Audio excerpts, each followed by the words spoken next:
Arjobex a été créé en 1968. Cette société produit et commercialise du papier synthétique, le polyart, destiné à l'industrie graphique et des étiquettes. Dans les années 2010, l'industrie papetière a décliné. Arjobex, filiale d'Arjowiggins, a subi sa faillite. La liquidation judiciaire de la maison mère a entraîné de grosses difficultés à Arjobex, des difficultés de trésorerie, d'investissement et de fonctionnement. Jusqu'en 2019, Arjobex avait un chiffre d'affaires de 37 millions d'euros avec 159 salariés et des implantations en France, aux États-Unis et en Angleterre. En 2019, le groupe Arjowiggins connaît d'importantes difficultés. Nous avions identifié l'opportunité Arjobex et compte tenu des difficultés de la maison mère, nous avons dû travailler dans un calendrier extrêmement contraint. Pour réussir l'opération, nous avons constitué une équipe d'une vingtaine de professionnels en très peu de temps qui nous a remis un rapport financier avec des chiffres extrêmement fiables, ce qui est la base pour réussir une opération de retournement. Le dossier Polyart est un cas d'école pour Prudentia. Nous avons réussi à sauvegarder des emplois industriels en France.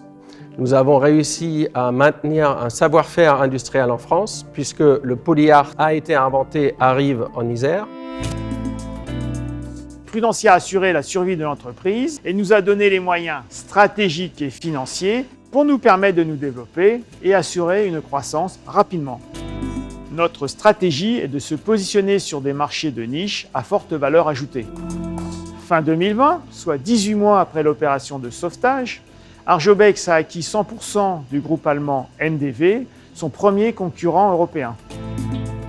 Ainsi, le groupe double de taille en termes de chiffre d'affaires et de rentabilité, ce qui assure sa pérennité.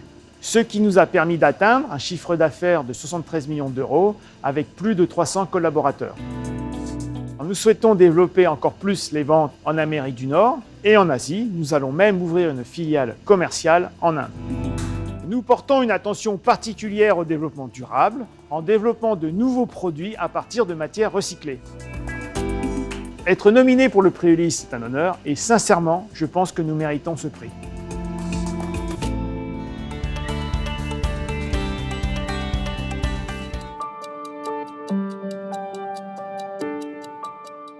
Les ailes, nous sommes un acteur du second œuvre du bâtiment.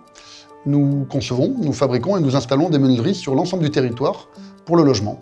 Nous existons depuis 1946, donc plus de 75 ans d'existence, dont 50 ans de groupe familial, 15 ans de groupe La Paire Saint-Gobain, donc un grand groupe, et 10 ans de fonds d'investissement, donc 3 actionnariats très différents. En 2016, l'entreprise a connu un point bas comme l'ensemble du BTP, avec un résultat négatif de moins 4 millions d'euros. En 2017, à mon arrivée, malgré une reprise du chiffre d'affaires, notre résultat ne s'est pas amélioré pour autant, il était encore de moins 0,5 millions d'euros. Et donc il était urgent de mettre en place un plan de retournement. Nous avions une dette senior de 2,5 millions d'euros à rembourser par an et une croissance du chiffre d'affaires attendue de 30% avec un carnet de commandes d'1 an.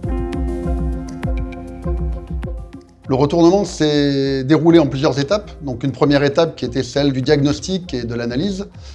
Une deuxième étape qui était la constitution d'une équipe, donc un conseil, et un cabinet d'audit avec KPMG pour préparer un IBR qui permettait la troisième étape, qui était la conciliation. Une conciliation avec l'ensemble de nos partenaires financiers. La conciliation nous a donné le temps nécessaire au plan de retournement qui nous a permis en 2 ans et demi d'atteindre les 30% de croissance attendue, de multiplier par 3,5 l'EBITDA et d'embaucher plus de 30 personnes. C'est également le bénéfice d'une dynamique, partir d'une situation difficile pour mettre en place de la confiance avec toutes les parties prenantes et de développer l'entreprise dans une dynamique dans laquelle on est encore.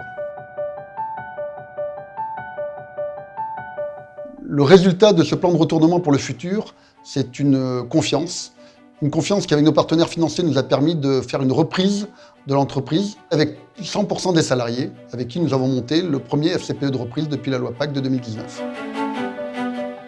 Les principaux facteurs de réussite de ce plan de retournement sont la transparence, à mon sens, et la communication, avec des communications dédiées pour chacune des parties prenantes, Donc les financiers, les salariés, les clients, les fournisseurs, la Banque de France, les assureurs crédits, etc. Le moment le plus difficile de ce plan de retournement a certainement été la mise en conciliation des partenaires financiers.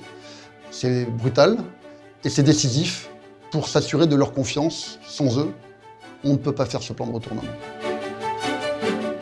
Être nominé au prix Ulysse, c'est d'abord une grande fierté, bien sûr.